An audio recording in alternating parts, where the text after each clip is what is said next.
नमस्ते users, easy PG manager app का एक नया अपडेट रिलीज़ हो चुका है। आप सभी अपने अपने फ़ोन में प्ले स्टोर पे जा कर के इस अपडेट को इंस्टॉल कर लें। इस अपडेट में हमने बहुत सारी नई चीज़ें डाली हैं। आइए देखते हैं एक-एक करके वो नई चीज़ें क्या हैं। सबसे पहली चीज़ ग्लोबल सर्च। ये आप होम स्क्रीन पे एक सर्च का बार देख रहे हैं। यहाँ से अब आप कुछ भी सर्च कर सकते हैं। मान लीजिए आपको अपने टेनेंट्स को सर्च करना है, तो मैं अपने टेनेंट्स का बस नाम डालूँगा और टेनेंट का नाम यहाँ से टेनेंट के सारे रिज़ल्ट खुल जाएँगे। मान लीजिए अगर अब मुझे अपना रूम सर्च करना है, तो मैं अपना रूम नंबर डालूँगा और ये जितने भी रूम नंबर हैं जिनमें 51 आता है वो सारे के सारे रिज़ल्ट में आ गए, ठीक है। यहाँ से सिर्फ ये रूम्स नहीं दिख रहे हैं जो आपके करंट प्रॉपर्टी में है, यहाँ पे आपको वो रूम्स या वो टेनेंट्स भी दिखेंगे जो आपकी दूसरी प्रॉपर्टी में भी हैं, जिनका नाम एस से स्टार्ट होता है, ठीक है। तो अगर मान लीजिए कि आप किसी दूसरे प्रॉपर्टी में के टेनेंट या किसी दूसरे प्रॉपर्टी के रूम को आप देखना चाहते हैं, तो जैसे अभी हम हैं करंटली गर्ग रेजिडेंशियल में, मैं देख रहा हूँ मथुरा निवास के एक टेनेंट को जिसका नाम है टेस्ट, ठीक है।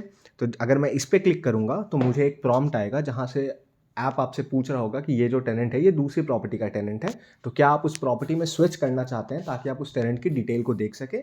सेम चीज़ ये रूम के साथ भी होगा अगर रूम दूसरे प्रॉपर्टी का होगा। तो अगर आप येस पे क्लिक करेंगे तो ये जो टेनेंट है इसका प्रोफाइल खुल जाएगा और आपका जो अकाउंट है वो दूसरी प्रॉपर्टी में शिफ्ट हो चुका होगा।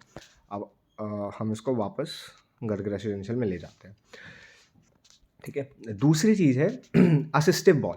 तो जब मान लीजिए कि आपके पास मल्टीपल प्रॉपर्टीज़ होती थी और अगर आपको स्विच करना होता था और आप मे बी पीपल सेक्शन में हैं या फिर आप प्रॉपर्टी सेक्शन में हैं, तो आप यहाँ से डैशबोर्ड पे जाते थे और यहाँ पे अगर आप स्विच करते थे तो सिर्फ आपका प्रॉपर्टी सेक्शन के लिए ही स्विच हुआ रहा होता था। लेकिन अब ऐसा नहीं है। अब आप अगर यहाँ पे डैशबोर्ड पे जा कर के स्विच करेंगे किसी दूसरे प्रॉपर्टी में, जैसे मैंने मथुरा निवास में स्विच किया, तो अब ये पूरा का पूरा अकाउंट ही मथुरा निवास में स्विच हो चुका है, ठीक है। तो एक ये हो गया। दूसरा चीज़ क्या है, मान लीजिए कि आप मनी सेक्शन में हैं या आप रिमोट सेक्शन में हैं, ठीक है। आप टेनेंट का अटेंडेंस देख रहे हैं और आपको किसी दूसरे प्रॉपर्टी में अब शिफ्ट करना है, तो यहाँ पे एक छोटा सा असिस्टिव बॉल है। इस बॉल को आप अपने हिसाब से कहीं पे भी रख सकते हैं, जहाँ पे भी आपको सुविधा लगे। जैसे ही आप इस पर क्लिक करेंगे एक स्विच प्रॉपर्टी का बॉटम शीट खुलता है। इस बॉटम शीट में आपके सारे प्रॉपर्टीज़ के नाम हैं और आप यहाँ से प्रॉपर्टी सर्च भी कर सकते हैं।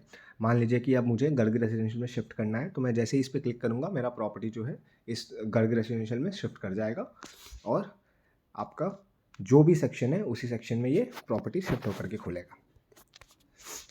अब आते हैं लीड्स में।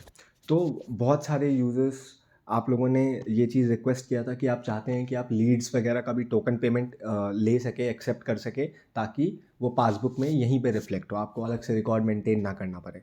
तो हमने इस चीज़ को भी डाल दिया है। जैसे ही आप लीड सेक्शन में जाते हैं तो यहाँ पे आपको एक गेट टोकन अमाउंट नाम का बटन है। जैसे ही आप इस बटन पे क्लिक करेंगे तो एक क्यूआर खुलता है या एसएमएस, व्हाट्सएप या शेयर लिंक का बटन आता है।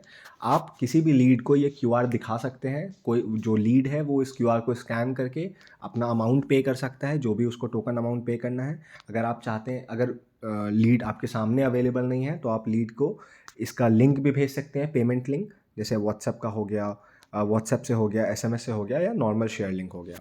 ये लिंक टेनेंट के जो लीड है उनके पास चला जाएगा और लीड यहाँ से जो भी पेमेंट करेंगे वो पेमेंट आपका मनी सेक्शन में, कलेक्शन में आपका रिफ्लेक्ट हो जाएगा। Thank you.